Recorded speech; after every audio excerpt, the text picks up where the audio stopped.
Hello, good afternoon. It's Natalie Zangon with another video of mine. So today I wanted to do a video about the importance of how we're affecting our children and how and what way is the best way to teach our children about emotional intelligence. A lot of parents think that parenting is all about being able to provide for your kids, give them food, give them house, clothing, and encourage them for academic. Make sure they get the A's, make sure they get the 100, make sure that they do the best they can at school and thrive and be the best that they can be. However, as important that is for some more than the others, first of all, you need to have the recognition of your children's ability. Do not compare your kids. Every child has its own way of doing things. Telling your child, don't you see that one got this? Why did you get that? Why did this one do that? And you did this. Comparing is never going to make anyone thrive. You have to think to yourself that you have in front of you two accounts: account of bitterness and resentfulness, and an account of kindness and gratitude. Every word, every action, every interaction that you have invests in one of these accounts for your children. So you need to think to yourself, what is this behavior going to do? Is it going to deposit in their resentful bitterness account or in their gratitude and kindness account? So, whenever it comes to real emotional development, that too is something that children need to learn from home. So, being able to deal with their emotions, being able to understand their feelings, how to deal with these feelings, how to channel it, what to do when they feel it, what do you do when you feel it? How do you resolve it? What do you do with it? What do you do after? What do you do before? Are you aware of your feelings? And how do you help them process it so that all these feelings doesn't constantly go into the account of resentment and bitterness?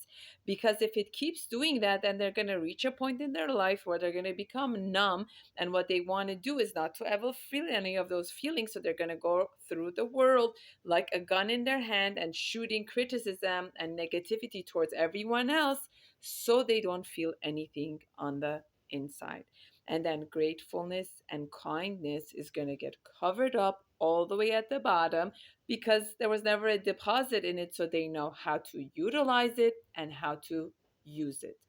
So, as parents, we have an obligation and a responsibility not only to provide for our children for their food, clothing, and a roof over their head, but also for their emotional intelligence, for their emotional sensation, for their emotional feelings, experience, and channeling.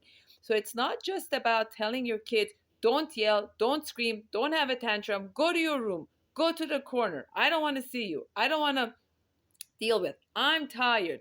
Leave me alone. And here's your tablet. Just be quiet. And here's the phone. Here's the tablet. Here's the money. Here's the ice cream. Here's the cookie.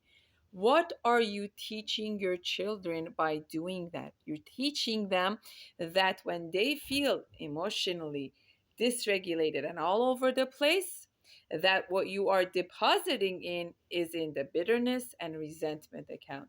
I cannot stand you. I don't want to deal with this. You just go away. But instead of saying to them, you know what? I'm noticing you're feeling a little bit all over the place. What's going on? I'm noticing you're stressed out. I'm noticing you're frustrated. I'm noticing you're angry. Do you want to take a walk? Do you want to take a moment? Do you want to come sit next to me? Do you want to write about what's happening? Do you want to tell me what's happening? Or modeling it for them. You know, I'm just feeling so overloaded. I'm feeling so charged up. I'm feeling so stressed. I'm feeling so angry. I need a few minutes. I need to take a walk. I need to take a breath. I need to do some meditation. Whew, I just need to just take some time to resettle myself. Give me a minute. Give me a few seconds. I'm just all over the place. Anger is an emotion that we feel. We're not just numb human beings. We feel angry, we feel resentment, we feel frustrated, but it's all about what do you do with it? How do you channel it? How do you process it? The emotions will come up, the feelings will come up, and it's all about modeling the right way of dealing with it. And that's what's going to do a deposit into the kindness and gratefulness account and not the other way. So you're telling them when you feel angry or frustrated, it's normal. People feel these feelings in different life situations. But how you deal with it and what do you do about it is the biggest lesson out there. As parents and as teachers, it's our responsibility to try to model that for our children because that's what the tools they're going to need to use to be able to thrive in a social, emotional environment to help their social skills. And many parents themselves don't know how to do with it. They get angry with each other. They either do the stonewalling, they don't speak with each other, they get angry with each other, they become resentful, they yell, this one criticizes that one does it to that one, and they do it in front of the kids, behind the kids, wherever it is. What lessons do you think you're teaching your children while you are doing that?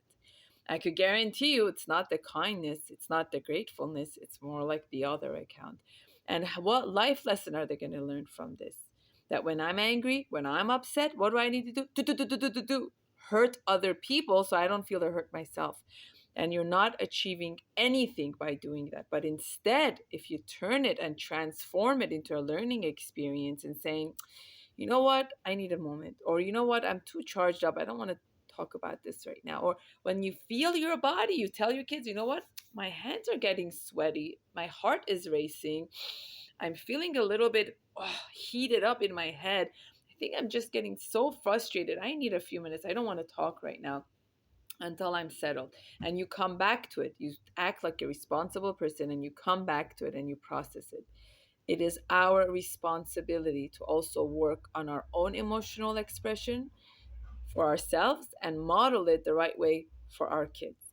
Thank you so much for listening. This is Natalie Zangon at gmail.com.